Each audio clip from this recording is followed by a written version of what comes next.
올림픽이 마무리됩니다. 오늘 뭐 마라톤도 있고 몇 가지 경기가 있습니다만은 말도 많고 탈도 많았던 그런 올림픽이 마무리되게 됩니다. 코로나 바이러스 또 아까 우리 권사님 기도하셨습니다만은 매일마다 30도가 넘는 그런 폭염, 거기다가 습도까지 높아가지고 선수들이 체감하는 체감 온도는 40도가 넘는 그런 더위가 계속됐다고 그러죠. 그런가 하면 경기가 그렇게 미숙해가지고 또 준비가 예년에 올림픽 같지 않아가지고 참 많은 말이 있었던 것 같습니다. 그럼에도 불구하고 그동안 준비해왔던 훈련해왔던 실력들을 발휘하기 위해서 그 깨끗하지 않은 물속에 뛰어들어가서 막 수영을 하고 어떤 동영상을 보니까 그 도쿄 앞바다에서 수영하고 나온 여자 수영 선수의 연습하느라고 거기 들어갔다 나온 여자 수영 선수 이 몸에 조그만 애벌레들이 막 붙어가지고 그것을 떼내는 외국 선수, 외국 그 영상에 띄다마는 그런 환경까지 됐는데 그럼에도 불구하고 마치게 됩니다. 우리나라 청와대의 그 국민청원 사이트에 저 선수들 그 동메달 따더라도 군대 면제해주지 맙시다 라는 그런 청원, 야구대표 선수들이죠. 동메달도 못 따서 뭐 군대 면제해주고 싶어도 안 됩니다만은 아무튼 그렇게 우리에게 실망을 주는, 또 그 감독은 메달 따러 간 거 아니다, 금메달 따러 간 거 아니다 라는 말을 해서 국민들의 분노를 삼가하면, 또 오늘 지금 하고 있을 여자 배구팀 같은 경우는 그 주장 선수의 허벅지에 실핏줄이 터지는 그런 영상이 또 올라오고, 도저히 불가능하리라고 생각하는 경기를 이기고 하는 그런 모습이 참 그 우리나라 선수들의 그 단결하는 모습을 보여줘서 아름답다라고 표현할 수 있을 것입니다. 그 우리나라 국가대표 선수들이 이번 도쿄올림픽에 출전하면서 팀 코리아라는 슬로건을 가지고 출전을 했더라고요. 참 바람직한 모습이다. 팀 코리아, 코리아 팀이라는 말이죠. 코리아 선수들이, 한국 선수들이 한 팀이다, 한 팀이다 라는 그런 의미를 담고 있어서 참 아름답고요. 그 모습을 본보기로 보여준 대표적인 팀이 여자 배구 선수들 아니었는가 싶습니다. 또한 그 주장 선수, 이름을 이야기해도 되겠죠. 김연경 선수가 보여준 그런 모습들이 많은 국민들에게 감동을 주었고, 또 그 한 선수의 영향력이 우리나라로 하여금 전 세계에 그런 선한 그런 그 메시지를 던지는, 저 나라야말로 올림픽 정신을 실현하는 나라다. 그도 그럴 것이 그 우리나라에게 진 터키 선수들이 경기장을 떠나지 못하고 얼굴을 감싸고 눈물을 흘리는 모습이 사실은 그 지금 터키 남부에 그냥 뭐 러시아니 유럽인이가 뭐 지원을 해가면서까지 산불을 끄고 싶은데 제어가 안 되는 그런 큰 산불로 어려움을 겪는데, 그 국민들에게 뭡니까 용기를 주기 위해서 꼭 메달 따고 싶었는데 메달권에도 못 들어가게 돼서 국민들에게 실망을 안겨줄까 봐서 그렇게 울었다라는 소식이 전해지면서 터키 그 산불난 곳에 나무 심어줍시다 라는 청원 사이트에 우리나라 국민들, 수많은 국민들이 팀 코리아 혹은 김연경 선수의 이름으로 후원을 해가지고 그것이 아름다운 미덕으로 남기게 됐는데, 여러분 주보 그림이 하나 올라가 있습니다. 도쿄올림픽 출전 선수 여러분 수고하셨습니다. 사인 팀 코리아라고 하는 몇 명이라고 해야 될까요? 1, 2, 3명 쪽에 그 금주의 성경 읽기 위에 있는 그게 있는데, 그게 이제 후원했습니다. 나무 심기 후원에 참여했습니다라는 그런 증서인데, 이런 그 후원 대회에 우리나라 국민들이 참 많이, 젊은 사람들을 중심으로 해서 참 많이 참여하고 있는 것을 볼 수 있습니다. 이것이 또 외국 언론에 아주 여러 신문, 유명 언론들에 크게 보도가 돼서 그 영향력이라는 것이, 한 사람의 영향력, 한 팀의 영향력이라는 것이 이렇게 선하게 영향을 끼칠 수 있다라는 것을 보게 됩니다. 우리는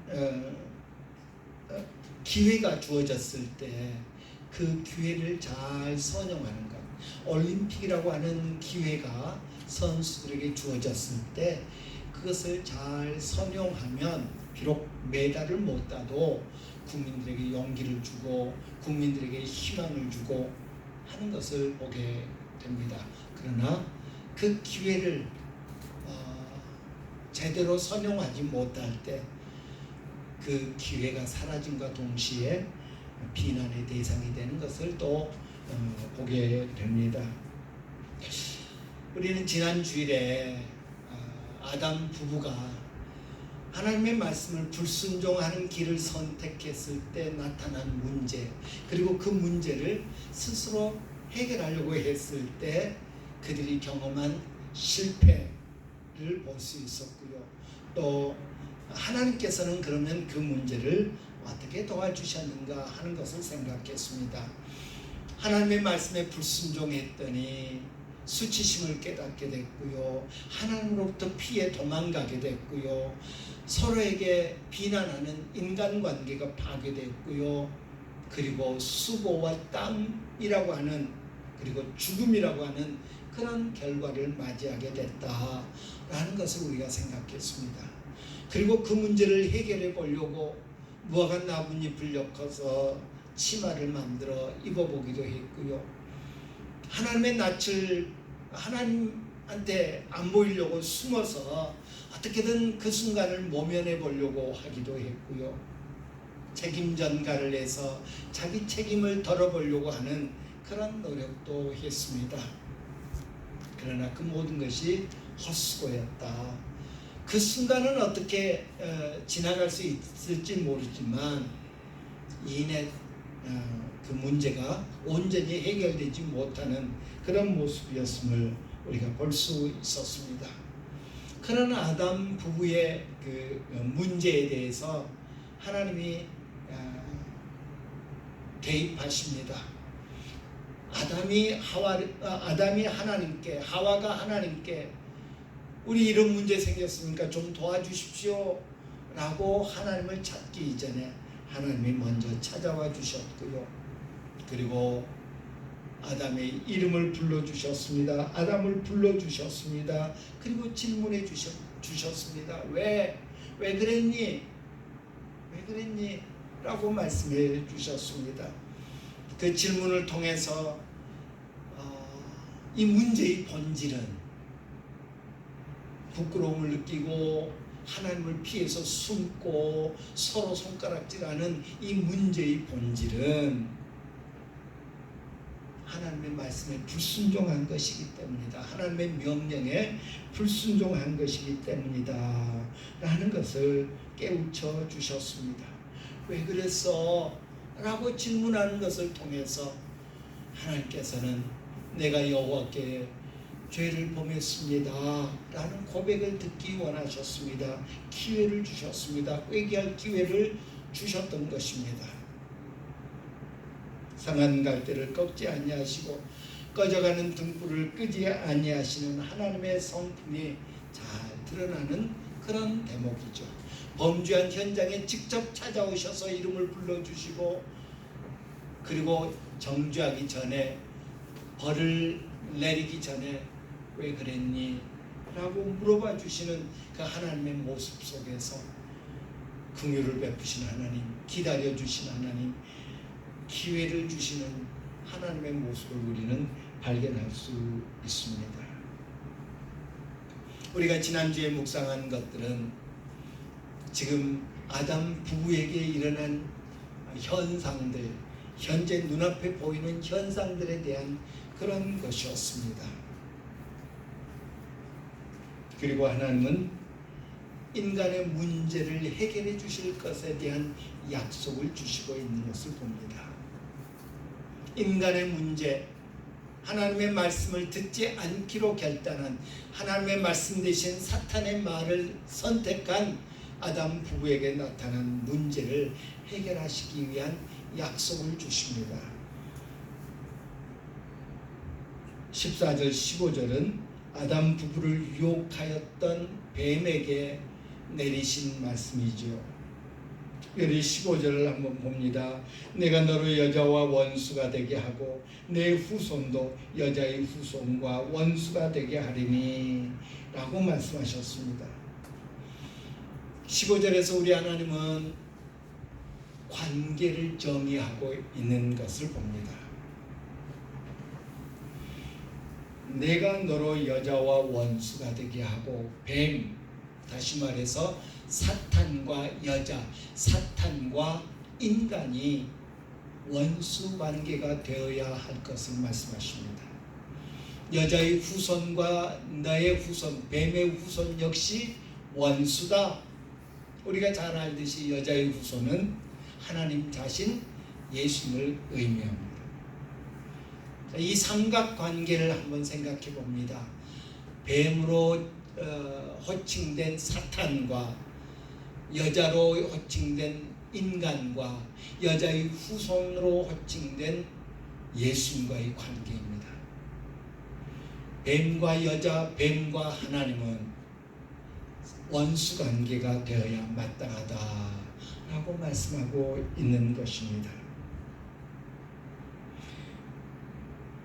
아담과 하와의 범죄는 하나님과 인간관계의 손상을 가져왔습니다.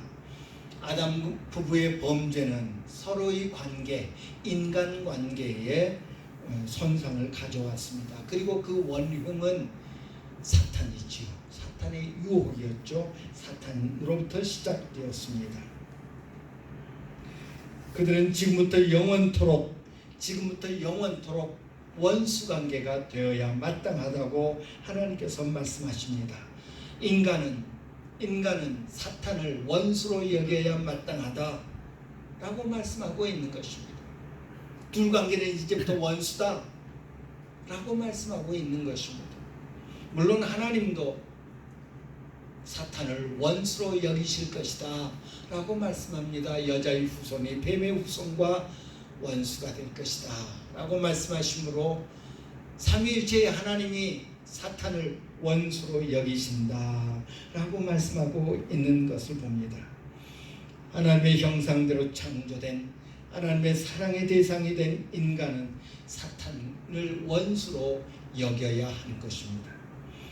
야고보는 말합니다. 가늠한 여인들아, 세상과 벗된 것이 하나님과 원수됨을 알지 못하느냐. 그런즉 누구든지 세상과 벗이 되고자 하는 자는 스스로 하나님과 원수되는 것이니라 라고 말씀하셔서 이 삼각관계를 잘 묘사해 주고 있는 것을 볼 수 있습니다. 바울사도 역시 말씀하십니다. 육신의 생각은 하나님과 원수가 되나니 이는 하나님의 법에 굴복하지 아니할 뿐 아니라 할 수도 없음이라 라고 말합니다. 육신의 생각은 하나님과 원수가 되나니, 육신의 생각이 뭡니까? 사탄의 말을 따르는 것입니다. 사탄의 말을 선택하는 한 그는 하나님과 원수되는 사람이다 라고 말씀하고 있습니다. 예수님은 천국은 좋은 씨를 제 밭에 뿌린 사람과 같으니 라고 하시면서 사람이 잘 때 원수가 와서 곡식 가운데 가라지를 덧뿌리고 갔다 라고 말합니다. 그러면서 그 비유를 설명해 주시면서 가라지를 뿌린 원수는 마귀다 라고 말합니다. 하나님과 그 하나님 나라에서 사는 하나님의 백성과 원수는 마귀는 원수 관계여야 한다라고 말씀하고 있는 것입니다. 하나님의 말씀 순종하기를 거부하고 마귀의 말을 듣기로 선택하는 순간 인간들은 하나님과 원수가 되었습니다. 그래서 피해 숨지요. 교제가 끊어지죠. 관계가 파괴되는 것을 봅니다. 요한사도는 죄를 짓는 자는 마귀에게 속하나니 마귀는 처음부터 범죄함이라 요한일서 3장에서 말씀하고 있습니다. 하나님 편이 될지, 그래서 마귀를 대적하는, 마귀와 원수 관계를 형성하는 그런 사람이 될지, 아니면 마귀 편에 서서 하나님과 대적하는 하나님과 원수 관계가 될지는 우리의 선택, 사람의 선택에 달려있다라는 것입니다. 아담 부부 인간과 사탄의 관계를 정의하신 하나님은 여자의 후손과 사탄의 후손의 관계도 말씀하고 있습니다. 창세기 3장 15절을 학자들은 원복음이다, 오리지널 가스펠이다 라고 그렇게 묘사를 합니다. 원복음이다. 아담 부부의 문제를 해결하기 위해서 오신 하나님은 모든 인간, 인류의 문제를 해결하기 위한 약속을 주십니다. 여자의 후손은 내 머리를 상하게 할 것이요 너는 그의 발꿈치를 상하게 할 것이니라 라고 15절 후반부에 말씀하고 있는 것을 봅니다. 하나님은 여자의 후손을 통해서 사탄을 어떻게 처리할 것인가, 뱀의 후손, 뱀으로 칭해지는 사탄을 어떻게 상대하게 할 것인가 하는 계획을 밝히십니다. 사탄의 권세를 여자의 후손이 밟을 것이요 여자의 후손 사탄은 뱀의 후손 사탄은 여자의 후손의 발꿈치를 물어서 상하게 할 것이라고 그렇게 말씀하고 있습니다. 하나님은 인간의 범죄의 바로 그 현장에 오셔서 모든 인류의 죄의 문제를 이런 식으로 해결하겠노라고 말씀하고 계신 것입니다. 여자의 후손을 약속해 주고 있습니다. 이 여자의 후손이 누굽니까? 이사야 선지자는 이사야서 7장에서 주께서 친히 징조를 너희에게 주실 것이라. 보라, 처녀가 잉태하여 아들을 낳을 것이요 그의 이름은 임마누엘이라 하리라 라고 밝히고 있는 것을 봅니다. 그리고 이 이사야를 통한 예언은 마태복음에서 천사가 요셉에게 마리아의 이 잉태 사실을 알리면서 성수태 고지를 하면서 이 말씀이 그대로 실현되었음을 선언하고 있습니다. 바울사도는 갈라디아서 4장에서 때가 참에 하나님이 그 아들을 보내사 여자에게서 나게 하시고 라고 말씀하셔서 오늘 창세기 3장 15절의 말씀이 예수님에 의해서 성취되었음을 선언하고 있습니다. 여자의 후손이 와서 뱀의 후손 사탄의 머리를 밟게 할 것이라고 말합니다. 사탄의 권세를 멸하기 위해서 여자의 후손이 태어나게 될 것을 말씀하고 있는 것입니다. 요한 사도는 하나님의 아들이 나타나신 것은 마귀의 일을 멸하려 하심이라 요한일서 3장 8절에서 말씀합니다. 히브리서 기자는 하나님의 자녀들은 혈과 육에 속하였음에 예수도 또한 같은 모양으로 혈과 육을 함께 지님은 죽음을 통하여 죽음의 세력 잡은 자 곧 마귀를 멸하시며 또 죽기를 무서워함으로 한평생 매여 종로로 타는 자들을 놓아주려 하십니다. 히브리서 2장 14절 15절에서 분명하게 설명해 주고 있습니다.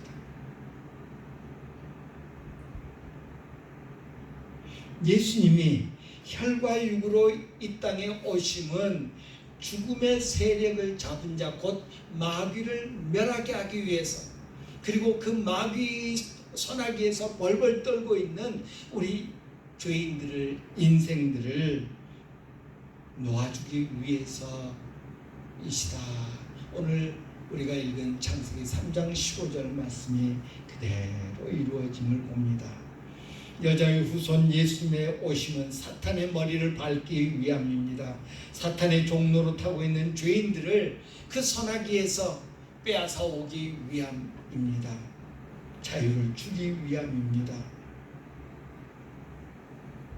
바울 사도는 평강의 하나님께서 속히 사탄을 너희 발 아래에서 상하게 하시리라. 예수님이 사탄의 권세, 죽음의 권세를 이기시고 승리하셨습니다. 그래서 그 예수를 믿는 우리 역시 사탄의 권세에서 이기게 될 것을 말씀하고 있습니다. 하지만 사탄도 녹록지 않죠. 그냥 다 가져가시오 라고 할 사탄이 아니지요. 하나님과 우리의 관계를, 하나님과 우리의 인간의 그 사랑의 관계를 어떻게든 방해하려고 하는 것이 사탄입니다. 인간의 구원을 방해하고자 합니다. 그래서 뱀의 후손은, 사탄은 여자의 후손의 발꿈치를 물게 될 것입니다. 발꿈치를 상하게 할 것입니다. 이것이 바로 예수님의 십자가의 고난을 상징하는 것입니다. 죄의 값을 여자의 후손이 치러야 된다는 것을 그냥 빼앗기지 아니하고 그에 상응한 값을 치르게 만들 것임을 암시하고 있습니다. 죄의 종 사탄의 노예 신분인 우리를 예수님께서 피로 값주고 사셔서 하나님의 양자 삼을 그런 계획을 밝히신 것입니다. 인류를 향한 하나님의 구원 계획에는 독생자의 발꿈치가 상하게 되는, 여자의 후손이 발꿈치를 물리게 되는 그런 계획까지도 포함되어 있었더라라는 것입니다. 그래서 예수님은 십자가를 언급하시면서, 그의 고난을 언급하시면서 내가 이 일을 위해서 왔다라고 말씀하고 있는 것도 봅니다. 이것이 하나님의 방법이요, 이것이 하나님의 계획이었습니다. 완전한 계획입니다. 완벽한 계획입니다. 사랑하는 죄인들을 위해서 하나님의 계획이 완전했습니다. 하지만 여전히 아담 부부는 부끄러움을 느끼고 있었습니다. 그들이 강구한 방법, 무화과 나뭇잎을 엮어서 치마를 만들어 입는, 덮개를 만들어 입는 그 방법은 일시적인 것이었습니다. 그래서 하나님께서 또 다른 방법을 그들에게 행해 주셨습니다. 21절이죠. 여호와 하나님이 아담과 그의 아내를 위하여 가죽옷을 지어 입히니라. 예수의 피밖에 없네 라는 대제목 안에서 설교를 진행하고 있습니다. 성경에서 예수의 피를 암시하는, 예수의 피밖에 없다는 것을 우리에게 가르쳐주기 위해서 성경 전체를 통해서 보여주시는 그 하나님의 계시를 볼 수 있기를 원합니다.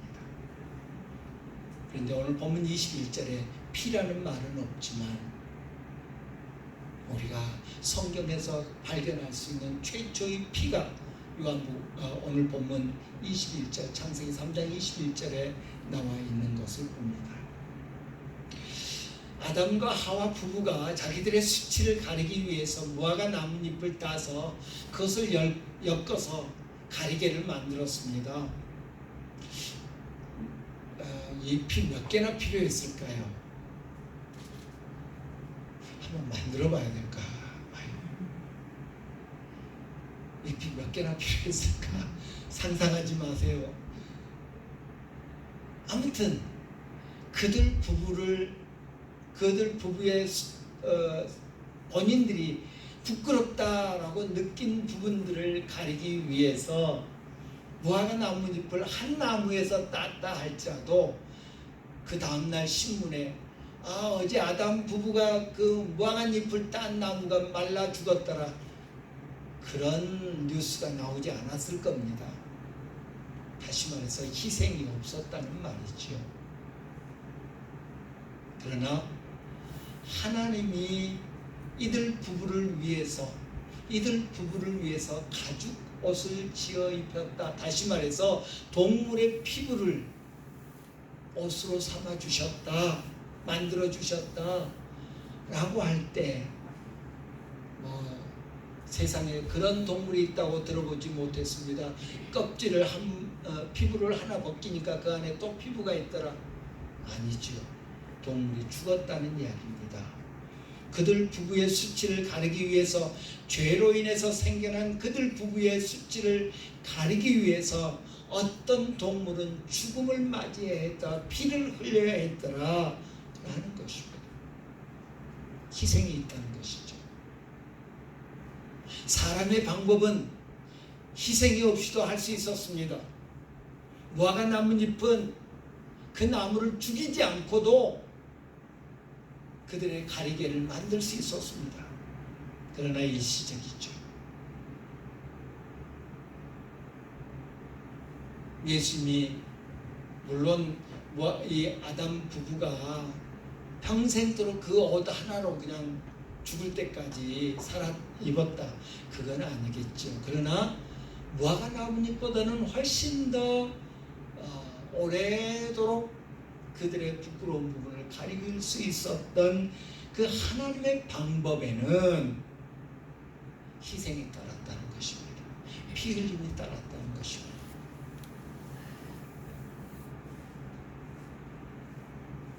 여기부터 시작됩니다. 피의 역사가 여기부터 시작됩니다. 피는 여기부터 나타납니다. 누군가의 죄를 가리기 위해서, 누군가의 죄책을 가리기 위해서, 누군가의 죄로 인한 부끄러움을 가리기 위해서 누군가는 또 피를 흘려야 했습니다. 물론 오늘 본문은 알 수 없는 어떤 짐승의 희생이었습니다. 피 흘림이 없은즉 사함이 없느니라. 히브리서 9장 22절에 그렇게 말씀합니다. 하나님의 규정입니다. 하나님의 법칙입니다. 하나님이 정하신 법입니다. 하나님이 정하신 방법입니다. 하나님이 정하신 길입니다. 하나님의 규정이 시작되었습니다. 누구든지 의롭다함을 받고 싶거든, 죄책으로부터 자유롭고 싶거든, 피 흘림이 있어야 된다. 피 흘림이 있어야 된다. 하나님이 세우신 원칙입니다. 저는 올림픽 때마다 제가 사역했던 86 아시안게임, 88 서울올림픽, 그리고 90년 북경 아시안게임이 생각납니다. 특별히 86 서울 아시아드, 서울 아시안게임, 88 서울올림픽이 생각납니다. 86 아시안게임을 기억하시는 분들, 당시 17살이었던 한 소녀가 금메달 3개 딴 것 혹시 생각납니까? 임춘혜라고 하는 당시 17살의 학생이었습니다. 중장거리 달리기 육상 선수였고요. 그녀가 800m 결승전에서 인도의 후리신갈에 이어서 2등으로 골인했습니다. 그런데 조금 있다가 와 하는 함성이 터졌습니다. 800m는 자기 트랙으로 일정 부분 돌다가 이제 마치면 오픈 트랙이라고 해가지고 그냥 쭉 트랙에 관계없이 달립니다. 출발할 때 이렇게 앞에서부터 쭉 이렇게 서잖아요. 그래서 그런 그 특혜를 없애기 위해서 일정 기간 동안에는 앞에 있는 사람은 바깥 트랙으로 그렇게 돌게 돼 있는데 그 트랙을 이 후리신갈 선수가 오픈 트랙이 시작되기 전에 오픈 트랙으로 들어와 버린 겁니다. 규정 위반으로 해서 탈락된 겁니다. 그래서 2등이었던 임춘혜 선수가 1등이 됐습니다. 금메달을 딴 거죠. 아시안 게임에서 육상에서 처음으로. 그리고 그 다음 날이 그게 9월 30일 경기였고요. 10월 3일 경기에서 1500m에서 금메달, 10월 4일에는 3000m에서 금메달 따가지고 아시안게임 3관왕, 그것도 육상 달리기에서 3관왕이라는 놀라운 기록을 세웠던 임춘혜 선수가 있습니다. 예, 크리스찬이었습니다. 그런가 하면 88 서울올림픽 때 남자 100m 그 88 전에 1984년에는 LA 올림픽이었죠. 반쪽짜리 올림픽. 그 당시엔 소련을 중심으로 한 공산권이 참여하지 않은 올림픽 때 100m, 200m, 400m 계주 그리고 멀리뛰기에서 4관왕을 차지했던 선수가 있습니다. 이 선수가 우리나라 올림픽에도 참여했는데 우리나라 올림픽은 소련도 참석했죠. 그래서 그 당시 88 올림픽 크게 각광을 받았는데 그때 100m 달리기에서 2등을 했습니다. 200m 달리기에서 금메달, 또 멀리뛰기에서 금메달을 땄는데 100m에서는 202등을 했습니다. 그런데 며칠 있다가 이 선수가 금메달로 바뀌었습니다. 칼 루이스라고 하는 선수, 스포츠에 별로 관심이 없으신가 보네요. 아주 유명한 선수입니다. 칼 루이스라고 하는 선수인데 그 선수가 이 100m에서 2등을 했는데 1등한 선수는 캐나다의 벤 존슨이라고 하는 선수였습니다. 그런데 금지약물 복용, 소위 도핑이라고 그러죠. 도핑 테스트에서 금지약물 복용으로 그 메달을 박탈당했습니다. 그래서 2등한 칼 루이스가 3관왕이 되는 그런 일이 벌어졌습니다. 무슨 말씀을 드리려고 하냐면 규정을 지켜야 됩니다. 규정을 따라야 됩니다. 여기까지는 정해진 트랙으로 돌아야 돼. 그러면 그대로 지켜야 됩니다. 한 발자국이라도 먼저 들어가면 탈락입니다. 실격입니다. 이런 약물은 먹지 마. 이번에 우리를 이긴 브라질 선수 안 선수가 근육 강화제라고 하는 약물을 먹은 적이 있는 것이 이제 도핑 테스트 결과 발각됐죠. 그래서 우리 4강전에서 못 뛰고 이제 브라질로 돌아가야 됐는데 어쩌면 희망사항이긴 합니다만은 우리가 브라질이 다른 선수들도 그랬을 가능성이 지금 점쳐지고 있어서 지금 테스트하고 있습니다. 전체 배구 선수 전체 선수들에게 도핑 테스트를 하고 있는데 그런 일이 없어야 되겠죠. 그 선수들 중에 3명 이상이 도핑 테스트에 걸리면 금메달을 따건 은메달을 따건 아예 실격 처리됩니다. 예, 규정을 따라야 됩니다. 금지약물 먹지 마. 여담입니다만 이번 도쿄 올림픽 때 우리나라 체육회에서 미리 몇 사람이 일본으로 파견돼서 일본 사람들을 가르쳐 줬습니다. 뭐냐면 도핑 테스트 하는 일. 아주 우리나라가 세계적으로 앞서 있습니다. 88 올림픽 때부터 그 금지 약물 찾아내는 데는 우리나라 관계자들이 최고의 실력이라고 봅니다. 하나님이 규정을 만드셨습니다. 피 흘림이 없이는 사함이 없다.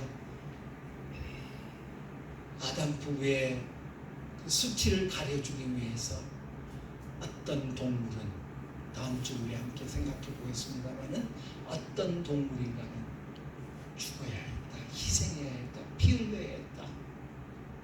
그리고 이 일은, 이 규정은 구약 전체에서 예수님에 이를 때까지 조금도 변하지 않고 계속되고 있는 것을 봅니다. 그 흔적들을 우리가 이제 찾아가겠습니다. 피의 역사의 흔적들을 찾아보면서 피 흘림에 의한 대속의 법칙을 우리가 순종하는 그런 우리들이 되어야 되겠습니다. 내가 세운 규칙이 아닙니다. 내 생각에 따라서 이게 더 나은데, 이게 더 나아 보이는데, 이게 더 멋있어 보이는데, 아닙니다. 무화과 나뭇잎보다는 누에고치에서 나온 실크 최고죠. 그게 더 좋은데, 그게 더 아름다운데 아니더라 라는 것입니다. 이짐승보다는 이짐승이 아니더라 하는 것입니다. 하나님이 그렇게 규정을 만드셨습니다. 내 생각과 달라도, 내 방법과 달라도, 내 지식과 달라도 하나님이 정한 규정을 따를 때 거기에 하나님의 구속의 역사가 나타나게 된다는 사실을 우리는 인정하여야 되겠습니다. 기도합니다.